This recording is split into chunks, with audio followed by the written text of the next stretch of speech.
KPK kembalikan uang sebesar 883 miliar rupiah ke PT Taspen. Uang itu merupakan hasil rampasan dari perkara investasi fiktif yang terjadi di PT Taspen.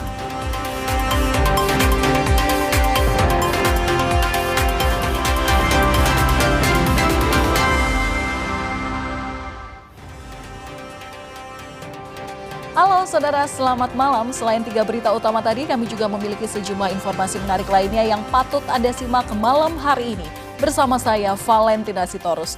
Langsung saja kita ke informasi yang pertama. Saudara, polisi menangkap 1 pelaku tawuran dari 2 kelompok warga dan pembakaran rumah di Kecamatan Talo, Kota Makassar, Sulawesi Selatan. 10 orang lainnya masih dalam pencarian.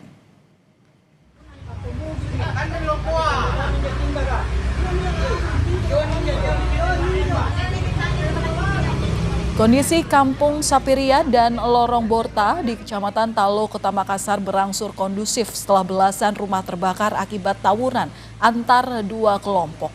Selain telah menangkap 1 pelaku penembakan yang mengakibatkan 1 warga tewas terkena senapan angin, polisi memburu 10 orang yang diduga merupakan provokator tawuran yang menyebabkan belasan rumah terbakar. Ke-10-nya masuk dalam daftar pencarian orang atau DPO. Pembakaran rumah imbas dari adanya warga yang tewas pada tawuran sebelumnya akibat terkena senapan angin.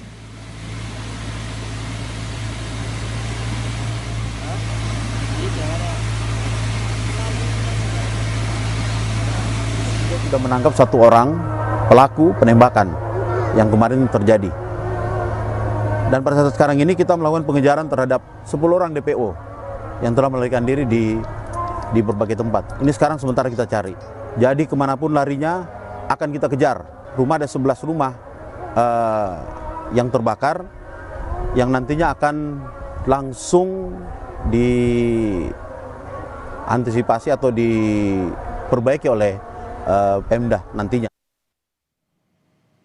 Kita ke informasi lain, saudara. Seorang pengamen diserang 3 pemuda dengan senjata tajam hingga korban menderita luka di bagian tangannya. Pelaku diduga merupakan pengamen ondel-ondel yang tak terima wilayahnya diserobot oleh korban.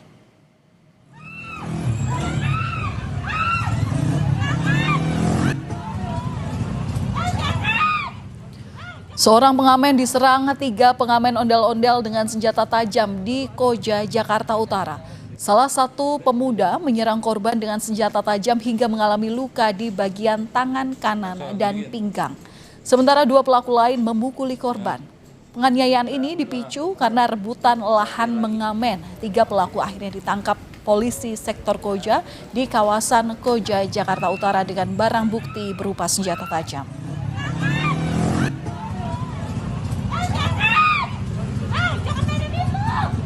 Yang anak-anak Lasli, Kelurahan Lagoa, dan merasa bahwa wilayah Jalan Semangka itu, TKP itu adalah wilayah dia.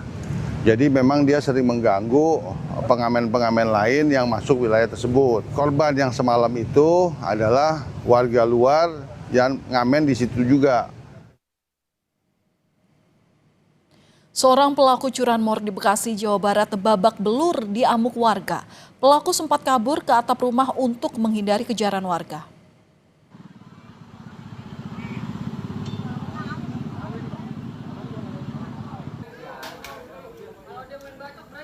Video amatir memperlihatkan saat pria yang merupakan pelaku pencurian sepeda motor dikepung warga saat berusaha melarikan diri ke atap rumah warga yang ada di Kampung Rawakalong, Tambun Selatan, Bekasi.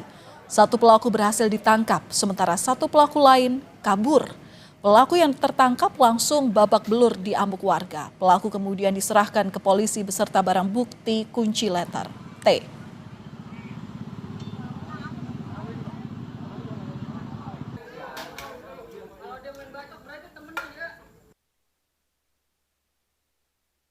Ada pelakunya 2 orang, cuman kabur. Ketangkep yang satunya motornya mah dapat. Terus itu yang pelaku yang satu dapat, cuman dia bawa sendiri juga kabur ke atas genteng lain. Berarti sebelumnya tuh udah ketangkep dulu? Ketangkep dulu. Informasi lainnya dari Jawa Timur, Saudara, Gunung Semeru di Lumajang mengalami letusan sekunder pada Kamis sore. Letusan sekunder ini terjadi setelah kawasan puncak gunung diguyur hujan hingga mengakibatkan banjir lahar dingin. Awas, ayo. Bebas. Wah, bebas lah, bebas. Laharnya terjadi, bos.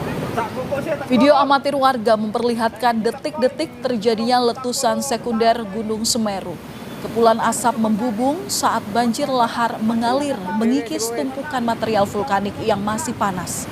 Tim gabungan dari TNI dan Polri serta sukarelawan mengimbau warga agar tidak mendekati aliran sungai Besuk Kobokan. Sebab selain panas, abu dari letusan sekunder itu juga mengganggu pernafasan. Pemukiman ke Dusun Kamar Kajang dan kita sebagai perangkat atau tim gabungan dari TNI, Polri dan warga relawan sekalian yang ada di Desa Supiturang menghalau warga untuk mendekati zona merah dikarenakan ada letupan sekunder sewaktu-waktu terjadi dan juga ada pembagian masker untuk masyarakat yang berlalu lalang di seputaran pasca erupsi di Desa Supiturang. Puluhan rumah di Lumajang, Jawa Timur ambruk akibat terjangan awan panas Gunung Semeru. Kerusakan rumah disebabkan oleh timbunan awan panas yang disertai lahar dingin.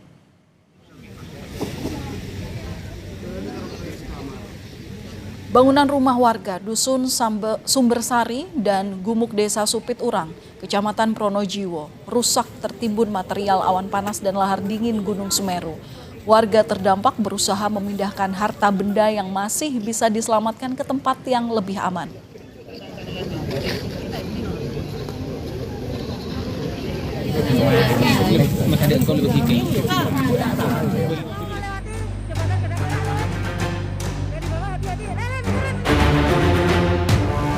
Gunung Semeru di Jawa Timur bergejolak hebat dan memuntahkan awan panas yang meluncur 13 km ke arah tenggara dan selatan Rabu kemarin.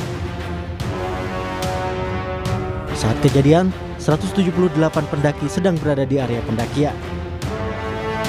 Kepala Balai Besar Taman Nasional Bromo Tengger Semeru, Rudiatna Cahya Nugraha menjelaskan, para pendaki dalam perjalanan menuju Ranukumbolo saat Gunung Semeru erupsi. Petugas tidak langsung mengevakuasi karena kondisi hujan dan rawan terjadinya erupsi susulan. Rudi memastikan para pendaki dievakuasi dari Ranukumbolo menuju Ranupane dalam keadaan selamat.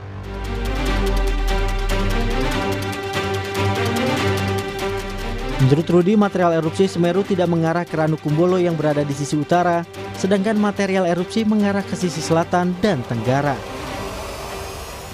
Saat ini para pendaki yang telah berada di Ranukumbolo sejak sore kemarin, sejumlah 129 pendaki, beserta dengan pemandu, petugas, dan porter hingga total berjumlah 187 orang dalam kondisi aman. Material erupsi bergerak ke arah selatan hingga tenggara, sedangkan posisi Ranukumbolo berada di sebelah utara, sehingga tidak terdampak secara langsung erupsi. Pasca erupsi, warga yang berada di radius 15 km dari puncak Semeru mengungsi ke sejumlah lokasi.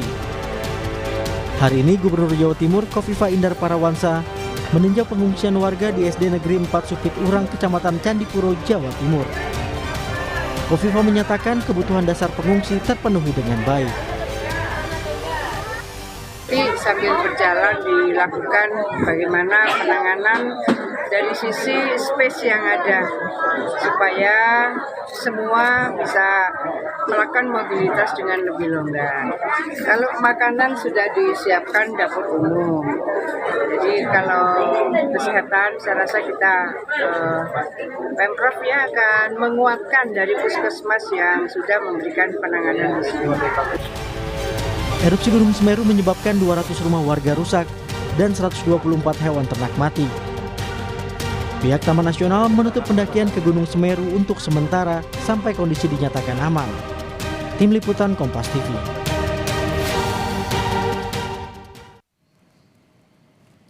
Dan untuk mengetahui situasi terkini di lokasi bencana erupsi Gunung Semeru, kita bergabung bersama jurnalis Kompas TV Abdul Rohman. Selamat malam Rohman, bagaimana situasi di lokasi Anda melaporkan? Pantauan Anda, apakah masih ada luncuran awan panas pada malam hari ini? Ya, selamat malam Valen. Memang tadi sempat terjadi awan panas kembali di Gunung Semeru.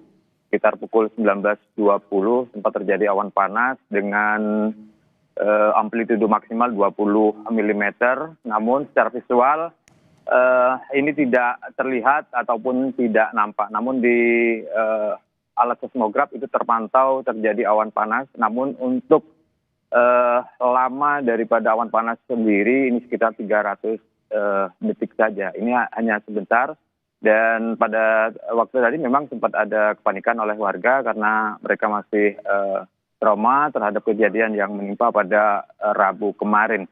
Pantauan kami di lapangan, warga yang saat ini berada di zona merah saat ini sudah tidak ada lagi. Mereka sudah mengungsi di tempat-tempat pengungsian yang sudah disediakan oleh pemerintah Kabupaten Lumajang. Dan tentu ada beberapa orang yang masih berjaga untuk mengantisipasi dan melakukan pengawasan terhadap Gunung Semeru jika sewaktu-waktu Gunung Semeru terjadi erupsi kembali. Begitu, Valen. Iya, Rohman, tadi kami juga melihat sempat ada warga ini yang berada kelihatannya di daerah yang dekat luncuran awan panas ataupun di sungai begitu. Nah, apakah memang Anda pantau ada imbauan untuk menghindari zona merah? Nah, sebenarnya seperti apa kemauan warga di sana dalam mematuhi aturan dan berapa jarak aman bagi warga sebenarnya? Iya, memang ini seperti kayak tradisi ketika ada bencana, banyak warga yang melihat, yang memantau gitu di tepi-tepi sungai, dan itu memang sudah lumrah terjadi di sini. Cuma untuk pemerintah sendiri melalui TNI dan juga Polri sudah melakukan himbauan kepada warga yang mendekati kawasan-kawasan rawan terhadap bencana erupsi Gunung Semeru untuk tidak mendekati daerah-daerah tersebut. Ini sudah dilakukan. Jarak aman sebenarnya sesuai dengan rekomendasi dari Badan Vulkanologi Mitigasi Bencana Geologi adalah 20 km dari pusat erupsi atau dari puncak Gunung Semeru. Ini merupakan himbauan dari Badan Vulkanologi yang warga diminta untuk mematuhi himbauan tersebut. Kemudian 500 meter dari sisi kanan maupun kiri dari aliran sungai yang dilalui oleh aliran lahar Gunung Semeru. Ini tentu masih butuh untuk pengawasan terhadap warga yang saat ini biasa melihat kondisi yang tentu saat ini masih berbahaya karena statusnya masih di level 4 awas. Yang warga memang harus mematuhi terhadap aturan-aturan yang sudah diberikan oleh pihak yang berwenang. Begitu, Valen. Baik, terima kasih atas laporan Anda, jurnalis Kompas TV Abdul Rohman, langsung dari Lumajang, Jawa Timur. Saudara, pada hari kelima, petugas berhasil mengevakuasi 7 korban longsor Banjarnegara dalam kondisi meninggal.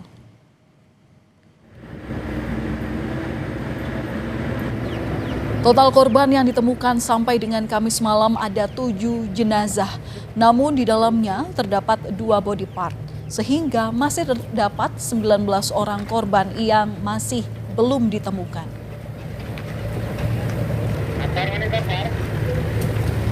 Juga sudah dievakuasi sampai ternyata korban pertama memang meninggal di rumah sakit. Kemudian berikutnya, hari berikutnya ketemu 1 korban, hari berikutnya baru bertambah menjadi 4 korban, dan hari ini sudah ketemu 10 korban, di dalamnya ada body part.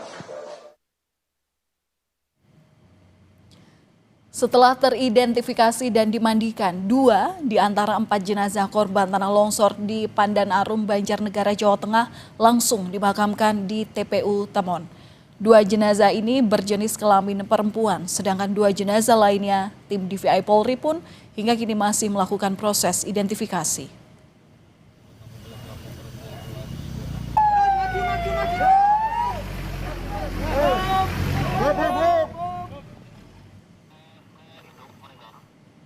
Informasi usai jeda yakni mengenai pohon tumbang yang kembali terjadi di Jakarta. Selain menimpa mobil, pohon tumbang berimbas pada gangguan MRT.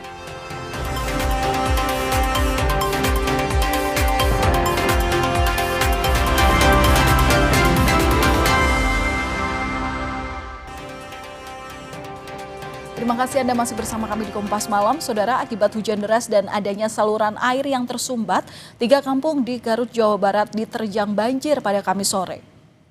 Nyukun tulung ya Abi, ya Allah, ya Abi di luhur, cing punten lah, kasaha ka pemadam, kasaha ya Allah, ya Abi kena kumaha ya Allah.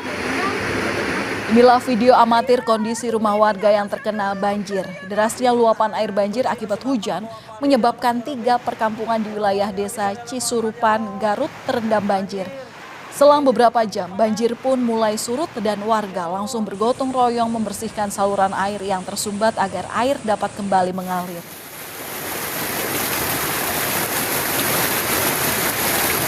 Karena intensitas hujan yang cukup tinggi, kemudian beberapa selokan yang tersumbat oleh sampah. Saat ini situasi sudah mulai normal kembali karena petugas dan warga masyarakat bergotong royong untuk membersihkan selokan dari sampah. Sementara itu dari Jakarta, pohon besar setinggi 15 meter tumbang dan menimpa 4 mobil yang tengah melintas di Jalan DI Panjaitan, Jatinegara, Jakarta Timur. Tak ada korban dalam kejadian ini. Pohon berdiameter sekitar 50 cm dan tinggi 15 meter ini tumbang akibat embusan angin kencang saat hujan deras pada Kamis sore. Saksi mata mengatakan sempat terdengar suara dentuman saat pohon tumbang dan menimpa 4 mobil serta 1 lampu penerangan jalan. Dari 4 mobil, 1 mobil mengalami kerusakan pada bagian kaca depan dan atap mobil. Beruntung pengemudi mobil tidak mengalami luka.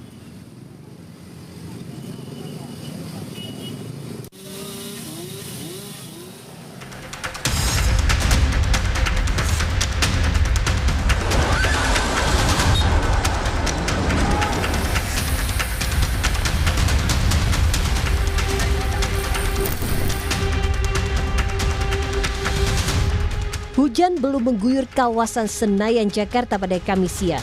Namun kencangnya embusan angin menumbangkan sebuah pohon mahoni di Jalan Sisingamangaraja. Pohon yang diperkirakan berusia 1 abad ini sekilas tampak kokoh dan sehat. Tapi tidak dengan kondisi akar yang sudah keropos dimakan rayap. Mungkin pohonnya mungkin sudah tua, tapi kalau secara kasat mata ini pohon masih sehat, masih segar. Ternyata di bawah di dalam akarnya itu sudah dimakan rayap. Pohon tumbang membuat lalu lintas di Jalan Sisingamangaraja menuju Sudirman lumpuh, tak dapat dilalui. Aliran listrik padam hingga membuat perjalanan MRT sempat terhenti di tengah jalan. Sejumlah penumpang terpaksa turun dan langsung dievakuasi di pinggir rel. Pihak MRT Jakarta meminta maaf atas gangguan operasional yang terjadi akibat pohon tumbang. Gangguan ini disebabkan oleh pohon tumbang pada rute transisi dari stasiun Senayan Mastercard menuju stasiun ASEAN, yang berdampak pada kerusakan struktur di lintasan dan juga gangguan jaringan listrik, yang menyebabkan layanan operasional kereta terhenti. Cuaca ekstrim yang melanda Jakarta kerap diwarnai insiden pohon tumbang. Pada awal November, sebuah pohon tumbang hingga menimpa pemotor yang melintas di Tebet, Jakarta Selatan. Akibatnya, korban menderita luka ringan di beberapa bagian tubuh. Insiden pohon tumbang juga memakan korban jiwa. Pada akhir bulan Oktober, 2 pengemudi mobil tewas akibat tertimpa pohon tumbang di 2 lokasi berbeda, di Dharma Wangsa dan di Pondok Indah. Mengantisipasi agar insiden serupa tak terulang, Gubernur Jakarta telah menginstruksikan Dinas Pertamanan dan Kehutanan Jakarta untuk rutin melakukan perawatan. Pohon-pohon yang usianya sudah tua akan dipasang penyangga. Pohon-pohon yang memang perlu kita buatkan trigger penyangganya. Dan yang menjadi persoalan adalah seringkali masyarakat sendiri keberatan untuk dilakukan itu. Tetapi dengan kejadian yang ada ini, saya sudah memutuskan, saya sudah memerintahkan mungkin ada 5.000-an pohon yang perlu trigger atau penyangga. Kalau enggak kejadian ini bisa terulang kembali. Termasuk pohon yang sudah tua saya minta untuk dipotong saja.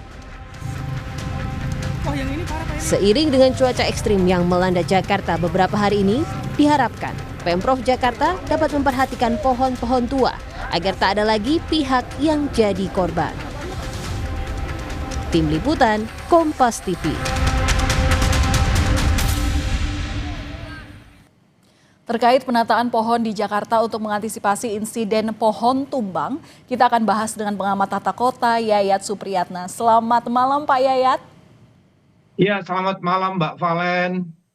Iya Pak Yayat, sebelumnya ini juga sebagai informasi kepada pemirsa Kompas TV bahwa kami sudah berusaha untuk mencoba mengundang dari pemerintah Provinsi Jakarta, tapi hingga kini masih belum bersedia untuk diskusi bersama kita pada malam hari ini. Langsung saja Pak Yayat kami tanyakan, ini sesuai dengan pernyataan dari Gubernur Jakarta Pramono Anung, pemeliharaan sudah dalam instruksi dan sudah rutin dilakukan. Tapi mengapa masih saja terjadi insiden pohon tumbang? Kira-kira apa yang perlu diperbaiki? Ya, toppingnya sudah banyak dilakukan, pemangkasan untuk menyesuaikan tajuk sama akarnya. Tapi yang agak kurang itu adalah pohonnya banyak yang sakit. Yang mungkin potensi sakitnya ini kan rata-rata pohon sudah di atas 50 tahun. Ya. Mahoni itu sebetulnya umurnya tuh 50 tahun adalah usia kritis ke atas. Jadi seperti kasus yang di Sisingamangaraja ditemukan katanya ada rayap dan akarnya sudah tidak mampu menahan beban pohon yang demikian besar. Jadi yang menjadi masalah sekarang adalah bagaimana pemetaan kawasan rawan pohon tumbang. Nah, kalau kita lihat pemetaan ruangnya itu ada 2 wilayah yang paling rentan. Jakarta Selatan dan sekitar Jakarta Timur. Tapi yang paling rentan itu adalah Jakarta Selatan. Pertama satu, pada jenis Jakarta Selatan tuh khususnya pada koridor jalan-jalan utama, itu koridor yang banyak pohon besar dan tingkat kerapatannya tinggi. Dan kita ingat bahwa wilayah itu adalah wilayah yang paling rentan karena usianya di atas rata-rata lebih dari 50 tahun. Yang kedua yang perlu diperhatikan adalah apakah pohonnya sehat atau tidak. Kalau untuk misalnya topping itu betul bisa dilakukan, tapi sebetulnya selain topping kita juga harus memetakan kondisi akarnya. Karena beberapa tahun yang lalu saya juga pernah dilibatkan untuk katakanlah program dokter pohon. Nah, Jakarta ini kekurangan dokter pohon, maksudnya itu orang untuk mengidentifikasikan wilayah mana dan jenis pohon yang bagaimana yang sebetulnya sangat rentan. Karena sekali lagi kondisi akar itu tidak pernah terlihat secara kasat mata dia sudah kritis atau tidak. Maka saya menyarankan petakan kembali pada jalan utama dengan mobilitas tinggi di mana kiri kanannya terdapat pohon-pohon tua. Nah sekarang sebetulnya kalau sudah ketahuan pohon-pohon tua yang lebih dari 50 tahun atau 100 tahun, jadikan zona itu menjadi zona prioritas untuk keselamatan. Kalau tidak, ya banyak pohon yang tiba-tiba tumbang. Yang kedua, ada beberapa pohon yang tumbang karena tajuknya terlalu lebar, sudah terlalu lebat, tidak sempat untuk dipotong. Ya, baru tadi memang sarannya Pak Gubernur untuk memasang steger. Memang menarik ya kalau ada pernyataan gubernur yang mengatakan masyarakat agak sensitif kalau ada pohon ditebang, panas, kurang teduh dan sebagainya. Padahal itu adalah bagian dari keselamatan sebetulnya. Nah sekarang menjadi masalah adalah kita kadang-kadang terlambat menebang pohon pada saat musim hujan dan angin kencang. Harusnya ini dilakukan pada saat sebelum musim hujan masuk. Sehingga aspek pertimbangan keselamatan karena cuaca, angin kencang itu juga berpengaruh. Ya, Pak Yayat ini tapi ini kan pohonnya banyak di beberapa titik. Kemudian di daerah Jaksel itu memang sering terjadi pohon tumbang.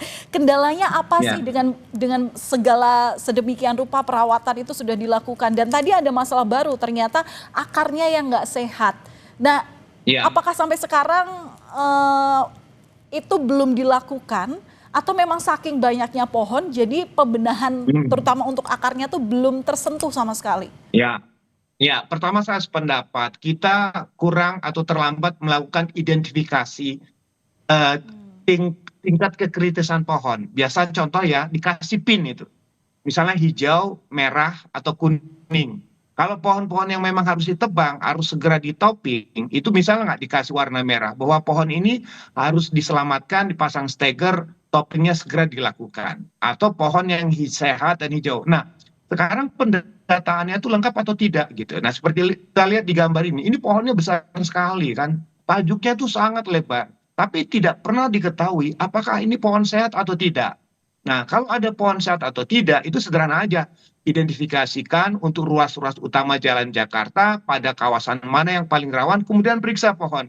Kemudian dikasih apa ya? Dikasih penanda untuk dia sehat, sakit, atau memang kritis. Nah, kemudian yang kedua yang perlu diingatkan kepada masyarakat juga, hati-hati ya misalnya melintas. Memang agak sensitif ya. Hati-hati melintas pada koridor yang terlalu banyak pohon yang sedang usia di atas 50 tahun atau 100 tahun lah. Yang kedua dihimbau jangan parkir mobil di bawah pohon saat musim penghujan atau angin kencang. Khususnya pada pohon-pohon yang tua. Ini menarik ya, karena apa? Ketika orang ingin parkir selalu ingin di bawah pohon supaya teduh dan sebagainya. Tapi diingat bahwa faktor cuaca itu sangat mempengaruhi. Khususnya pada apa? Pohon yang tajuknya sangat lebar. Nah sekarang pertanyaannya, apakah Pemprov DKI bersedia atau tidak membuka informasi data seluas-luasnya tentang koridor jalan dengan tingkat kekritisan pohon yang sakit, yang tua, atau misalnya pada koridor jalan yang belum sempat dilakukan topping secara selesai gitu. Artinya ada garansi. Ya, nah Mbak Yayat, ini kan ngobrol, bisakah Pemprov ini melakukan catatan-catatan yang tadi juga Anda sampaikan. Nah, ini kan melihat sampai akhir tahun kemungkinan potensi cuaca ekstrim masih akan terjadi. Dengan segala catatan Anda, mungkinkah Pemprov bisa mengerjakan hal ini? Karena ya kita harapannya jangan ada lagi pohon tumbang yang kemudian berdampak bagi masyarakat luas. Salah satunya seperti tadi berdampak pada perjalanan transportasi umum MRT. Ya, oke. Nah ini menarik ya. Pertama satu, data mengatakan sudah lebih dari 63.000 pohon yang ditoping, sudah dipotong. Kasih ke masyarakat. Daerah mana yang sudah ditoping, Anda aman di situ. Artinya secara untuk mobilitas, perjalanan, usaha, parkir udah aman. Yang kedua, ini ada data misalnya pemeriksaan lebih dari 6.500 pohon kesehatannya. Sudah disampaikan nggak dari 6.000 lebih itu? Pohonnya sakit, sehat, masih kuat, masih bertahan, dan berapa usianya. Jadi alangkah baiknya jika sudah diketahui identifikasi tentang kondisi kritis pohon itu, kasih peringatan. Nah, kemudian keringatan maksudnya begini, jangan parkir atau menggunakan berteduh di sebagian di dekat pohon itu. Yang kedua, segera dilakukan tindakan. Berapa lama hasil identifikasi tentang kekritisan pohon itu sama tindakannya? Karena sekali lagi, saya belum tahu ya, Pemprov DKI punya berapa banyak kendaraan forklift untuk menebang pohon. Karena keterbatasan jumlah kendaraan itu pun dan keahlian, mohon maaf ya, menebang pohon itu butuh ahli. Jadi kalau nggak ada tenaga yang terampil, tidak ada alatnya, itu nggak terkejar itu karena luasnya wilayah dan banyaknya pohon. Jadi Pemprov DKI harus berani terbuka. Mohon maaf, kami ada keterbatasan nih terkait alat dan tenaganya. Dan kedua yang agak bikin andilau antara dilema dan kegalauan, itu potongnya kapan sebaiknya? Kalau potong siang macet. Transparansi terhadap publik ini memang yang harus diutamakan dan ditunggu. Pak Yayat, tapi singkat saja, sebenarnya idealnya berapa usia pohon yang ada di sepanjang jalan raya sebaiknya? Singkat saja. Ya. Sebetulnya pohon-pohon ada jenisnya. Tolong hati-hati antara yang sudah di atas 50 tahun sama 100 tahun. Kemudian segera identifikasi kalau dia kritis, segera ganti. Segera dilakukan penanaman pohon-pohon baru. Dan jangan ragu untuk penebangan. Dan segera dilakukan penanam. Itu segera harus dilakukan. Kalau tidak ya sama aja kita akan mengulang kasus yang sama. Jadi Pemprov harus melakukan upaya-upaya revitalisasi pepohonan yang sudah tua, kemudian melakukan penebangan dan menggantikan dengan tanaman yang baru. Dan ingat, pilih tanaman-tanaman dengan tajuk yang kuat, akarnya yang kuat, kemudian juga sehat di dalamnya. Baik, itu harapan kita bersama, semoga hal ini didengar oleh pemerintah Provinsi Jakarta sehingga tidak ada lagi insiden pohon tumbang yang lagi-lagi menjadi rakyat korbannya. Terima kasih sudah bergabung dalam diskusi kita pada malam hari ini di Kompas Malam, pengamat tata kota Bapak Yayat Supriyatna. Salam sehat selalu Pak Yayat. Terima kasih. Terima kasih Pak Yayat. Saudara, kami masih akan kembali usai jeda dengan informasi mengenai KPK kembalikan uang sebanyak 883 miliar rupiah ke PT Taspen. Uang itu merupakan hasil rampasan dari perkara investasi fiktif yang terjadi di PT Taspen.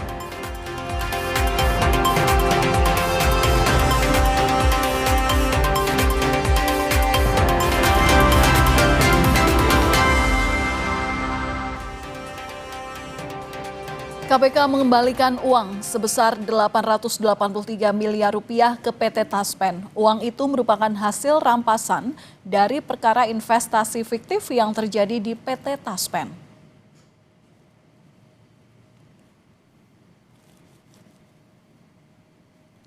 KPK memamerkan uang hasil rampasan perkara korupsi di PT Taspen yang melibatkan ex-dirut PT Taspen Antonius Kosasi dan ex-dirut PT IIM Ekiawan Heri Primarianto.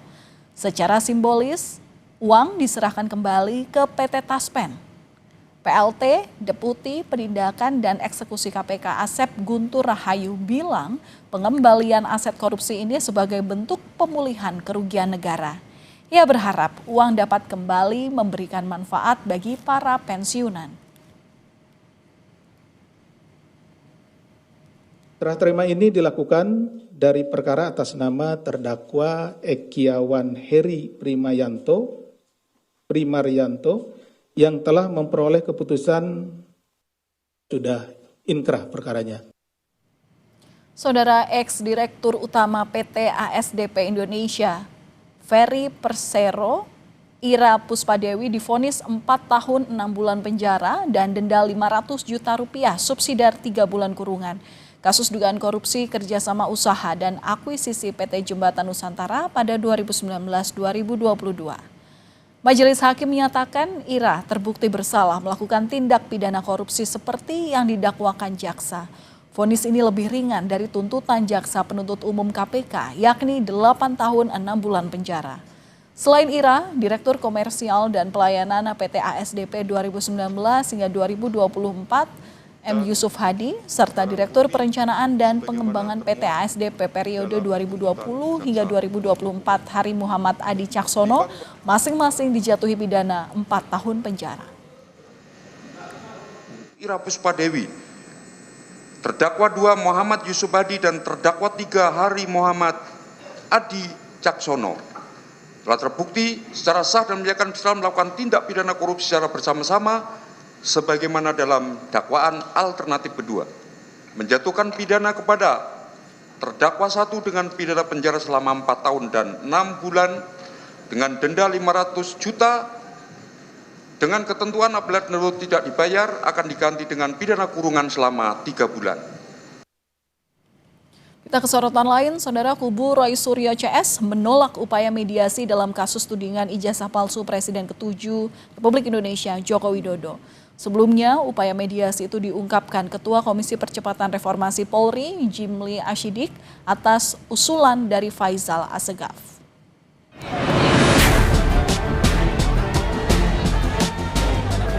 Kemarin waktu saat kasus perdata Saudara Joko Widodo berulang kali dimediasi justru tidak pernah hadir. Hari ini di kasus pidana yang Saudara Joko Widodo sendiri melaporkan, maka Saudara Joko Widodo harus masuk ke pengadilan.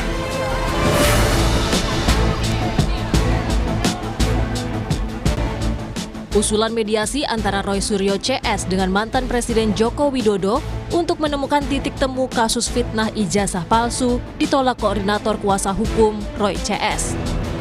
Menurut Kuasa Hukum Roy, upaya mediasi tak dikenal dalam kasus pidana. Karenanya kubu Roy ingin proses peradilan ditempuh, sehingga Jokowi bisa dihadirkan.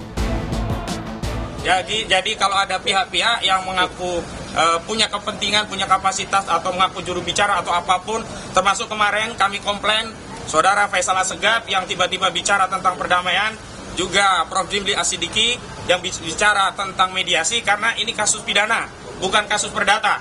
Kemarin waktu saat kasus perdata, Saudara Joko Widodo berulang kali di mediasi justru tidak pernah hadir. Hari ini di kasus pidana yang Saudara Joko Widodo sendiri melaporkan, maka Saudara Joko Widodo harus masuk ke pengadilan. Guru Besar Hukum Pidana Universitas Pelita Harapan Jamin Ginting menyebut mediasi bisa dilakukan dalam kasus pidana sesuai peraturan Kapolri nomor 6 tahun 2019. Namun menurut Jamin, jika pihak Roy CS menyetujui mediasi, maka akan menimbulkan pertanyaan publik soal kepentingan dalam kisruh ijazah Jokowi. Jadi kalau dikatakan perdamaian dalam pidana itu ada. Bahkan sekarang di Undang-Undang KUHP baru kita yang baru kemarin disahkan di pasal 83, itu sudah dinyatakan namanya restoratif justice ya. Jadi boleh dilakukan itu. Cuma kalau itu kepentingan publik yang lebih besar, tentu kalau Pak Suryo sendiri yang melakukan mediasi, nanti Pak Suryo diserang balik ini sama publik, loh kamu perjuangan selama ini berarti untuk mementingkan kepentingan kamu pribadi, bukan kepentingan membukti kebenaran material yang benar-benar yang diperjuangkan oleh masyarakat ingin ditunjukkan.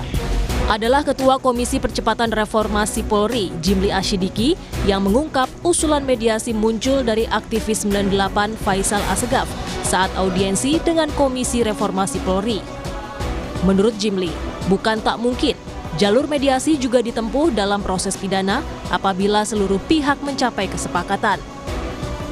Nah, muncul ide-ide antara lain misalnya Pak Asegaf tadi mengusulkan bagaimana bisa nggak mediasi? Oh bagus itu, coba tanya dulu mau nggak mereka dimediasi, ya kan? Baik pihak Jokowi dan keluarga maupun pihak Roy Suryo dan kawan-kawan mau nggak dimediasi? Nah, jadi status tersangkanya tetap, ya kan? Tapi dimediasi dulu.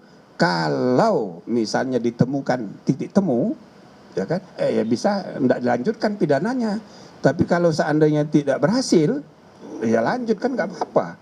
Tidak ada forum lagi yang bisa membuktikan keaslian atau tidak aslinya. Sebelumnya kubu Roy Suryo kerap meminta penyidik Polda untuk memperlihatkan ijazah asli Jokowi untuk membuktikan ada tidaknya fitnah soal tudingan ijazah palsu.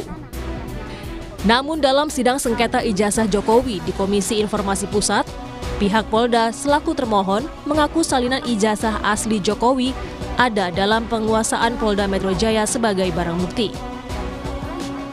Saat ini dia dalam penguasaannya Polda Metro Jaya ya? Dalam penguasaan Polda Metro Jaya dalam status penyidikan, resmi disita mendapatkan penetapan penyitaan dari pengadilan negeri setempat. Baik. Kasus fitnah ijazah Jokowi yang memakan waktu cukup lama kerap berkutat pada permintaan memperlihatkan ijazah asli tersebut. Namun faktanya, dalam gugatan perdata di PN Surakarta dan Sleman, tuntutan para penggugat selalu berakhir deadlock. Karena Jokowi menolak memperlihatkan ijazah asli sarjananya. Tim Liputan, Kompas TV.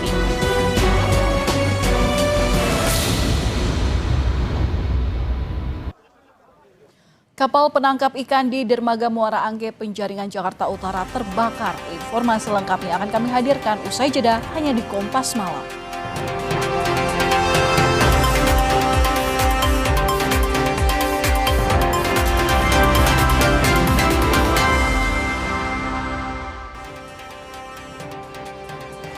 Saudara, kapal penangkap ikan di Dermaga Muara Angke Penjaringan Jakarta Utara terbakar. 13 mobil pemadam dan 65 personel dikerahkan untuk padamkan api.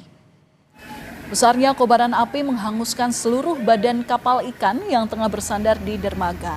Api dapat dipadamkan 1 jam kemudian setelah 13 unit mobil pemadam dan 65 personel dikerahkan ke lokasi.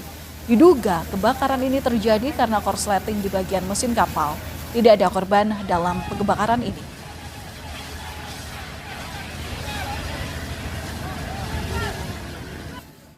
Seorang dosen perempuan di perguruan tinggi swasta di Semarang, Jawa Tengah ditemukan tewas di kamar indekosnya.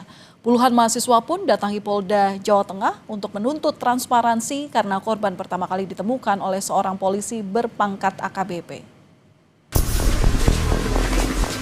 Mahasiswa perguruan tinggi di Semarang mendatangi kantor Polda Jawa Tengah dengan membawa spanduk bertuliskan Justice for Levi.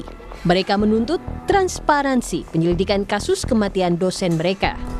Mahasiswa menilai ada sejumlah kejanggalan dari kematian dosen Levi lantaran korban ditemukan tewas di kamar indekosnya oleh seorang polisi berpangkat AKBP. Hubungan Levi ini dengan saksi kunci itu kita belum mengetahui. Nah, di situ kita perlu usut tuntas gitu. Tenggat waktu. Iya, betul. Kalau soal penyakitnya mahasiswa tahu. Yang kita dengar sejauh yang saya tahu adalah darah tinggi. Kabid Propam Polda Jawa Tengah telah menurunkan tim khusus untuk memeriksa polisi berpangkat AKBP tersebut. Polisi berjanji akan mengusut ada tidaknya dugaan keterlibatan AKBPB dengan kematian dosen Levi. Ada dugaan keterkaitan dengan salah satu oknum dari anggota Polri, anggota Polri Polda Jateng yang berinisial D.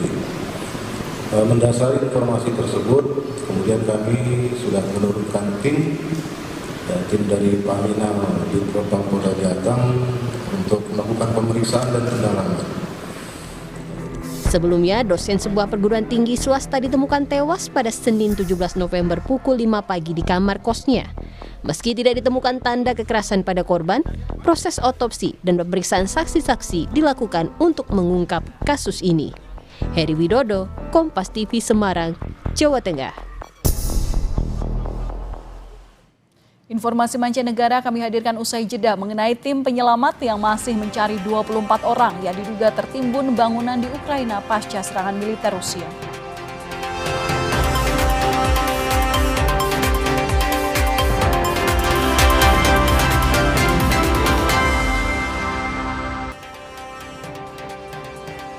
Militer Israel merilis sebuah video yang menunjukkan pasukan beroperasi di dalam wilayah garis kuning jalur Gaza. Dalam video yang beredar, militer Israel kembali menyerang jalur Gaza dan menewaskan setidaknya 25 warga Palestina.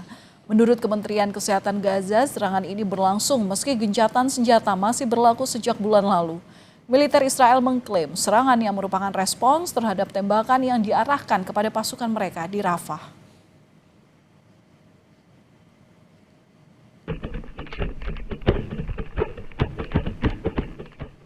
Tim penyelamat masih mencari 24 orang yang diduga tertimbun bangunan di Ukraina pasca serangan militer Rusia.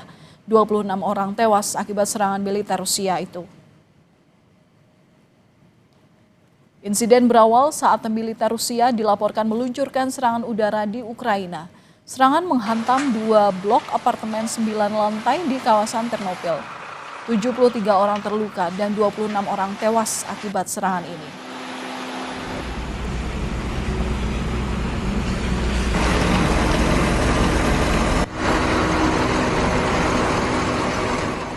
Dan kami tutup Kompas Malam sampai di sini. Saya Valentina Sitorus pamit. Terima kasih atas perhatian Anda. Selamat malam dan sampai jumpa.